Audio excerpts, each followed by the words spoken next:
পাপিষ্ঠ যারা, গুনাহগার যারা, জাহান্নামী যারা, মৃত্যুকালীন সময়ে তাদের অবস্থা কেমন হবে হাদিস শরীফের মধ্যে নবীজি সব বলে গিয়েছেন। আজান হয়ে গেলে কিছু মানুষ নামাজে যায় না, এরকম আছে না নাই? নামাজের খবর নাই, সারাদিন মিথ্যা বলে বলে জবানটা নাপাক করে ফেলেছে। গীবত করতে করতে, চুগলখুরি করতে করতে নিজের জবানটাকে নাপাক করে ফেলেছে। সুদ খেতে খেতে নিজের জীবনকে নষ্ট করে ফেলেছে, আছে না নাই? অনেক জায়গায় গেলে বলে হুজুর সুদের ওয়াজ করেন। আমি বলি সুদের আবার কি ওয়াজ? একটা হাদিসই তো হেদায়েতের জন্য যথেষ্ট। নবীজি বলেছেন সুদের 70টিরও বেশি গুনাহ আছে, তার মধ্যে সর্বনিম্ন গুনাহ হলো নিজের মায়ের সঙ্গে জেনা করা। এর ওয়াজ তার জন্য।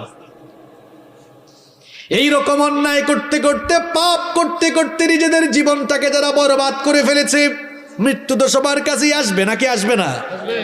এই লোকগুলোর যখন মৃত্যুর সময় চলে আসবে, মালাকুল মউত জাহান্নাম থেকে একদল ফেরেশতা নিয়ে তার কাছে আগমন করবেন।